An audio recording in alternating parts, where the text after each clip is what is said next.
ധൃതി പിടിച്ചിട്ടുള്ള യാതൊരു മുൻകരുതലുകളും എടുക്കാതെ ജീവനക്കാരൻ്റെ മേൽ അമിതഭാരം ഏൽപ്പിച്ച് ഏത് വിധേനയും SIR പൂർത്തിയാക്കണമെന്നുള്ള തിരഞ്ഞെടുപ്പ് കമ്മീഷൻ തീരുമാനത്തിൻ്റെ രക്തസാക്ഷിയാണ് ഇന്ന് കാസർഗോഡുണ്ടായത്.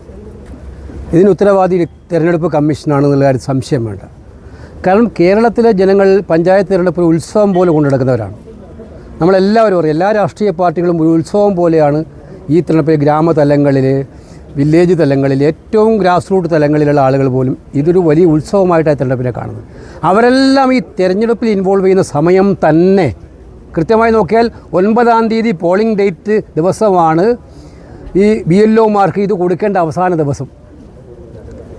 അപ്പോൾ അവരുടെ മുന്നിലുള്ള ഈ ജോലിഭാരം അവരെ സമ്മർദ്ദത്തിലാക്കിയതിൻ്റെ വെളിച്ചത്തിലുണ്ടായ സാഹചര്യമാണ് ഇവിടെ ഉണ്ടായിരിക്കുന്നത്. SIR എന്ന് പറയുന്നത് ജനാധിപത്യ പ്രക്രിയയെ അട്ടിമറിക്കാനുള്ള ക്ലിയറായിട്ടുള്ള ഗൂഢപദ്ധതിയാണ്.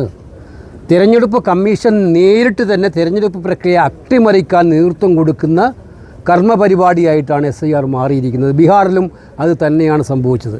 ഞങ്ങളുടെ പ്രാഥമിക നിഗമനത്തിൽ 75ഓളം നിയമസഭാ സീറ്റുകൾ അട്ടിമറിച്ചിരിക്കുന്നത് SIR ആണ്. മറ്റു പല ഘടകങ്ങളുണ്ട്.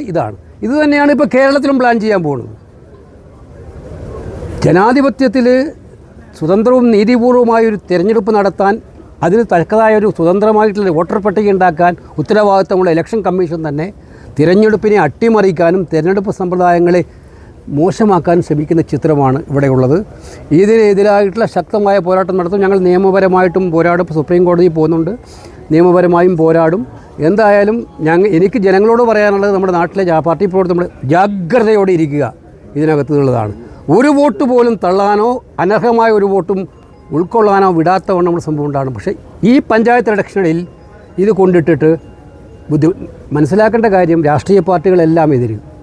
നിയമസഭ തന്നെ പ്രമേയം പാസ്സാക്കി, സ്റ്റേറ്റ് ഇലക്ഷൻ കമ്മീഷൻ പറഞ്ഞു, ഇലക്ടറൽ ഓഫീസർ പറഞ്ഞു ഈ സമയം പറ്റിയതല്ല, ഇതൊന്നും ബാധകമല്ല കമ്മീഷന്. പിന്നെ ആർക്ക് വേണ്ടിയിട്ടാണ് ഇവരിത് ചെയ്യുന്നുള്ള ചോദ്യം ജനങ്ങളുടെ മുന്നിലുണ്ട്.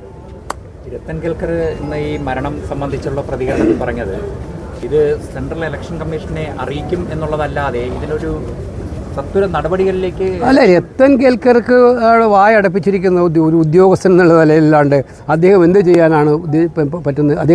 അദ്ദേഹം തന്നെ പറഞ്ഞതല്ലേ ഇത് പറ്റിയ സമയമല്ല എന്ന്. അത് കേട്ടോ തിരഞ്ഞെടുപ്പ് കമ്മീഷൻ. പക്ഷേ അദ്ദേഹത്തിന് ഇത്തരം കാര്യങ്ങൾ റിപ്പോർട്ട് ചെയ്യാൻ കടമയുണ്ട്. ഫീൽഡിൽ എന്താ നടക്കുന്നുള്ളതിൻ്റെ ഏറ്റവും വലിയ ഉദാഹരണമാണ് ഇന്ന് കാസർഗോഡ് നടന്നിരിക്കുന്നത്. ഇത് റിപ്പോർട്ട് ചെയ്യേണ്ട ഉത്തരവാദിത്വം ചീഫ് ഇലക്ടറൽ ഓഫീസർക്കുള്ളതാണ്. നോക്കാം, നമുക്ക് അദ്ദേഹം റിപ്പോർട്ട് ചെയ്യോ ഇല്ലോ നോക്കാം. കോൺഗ്രസ് കോടതിയെ സമീപിക്കും. അല്ല, ഞങ്ങളെന്തായാലും തീരുമാനിച്ചിട്ടുണ്ടത്.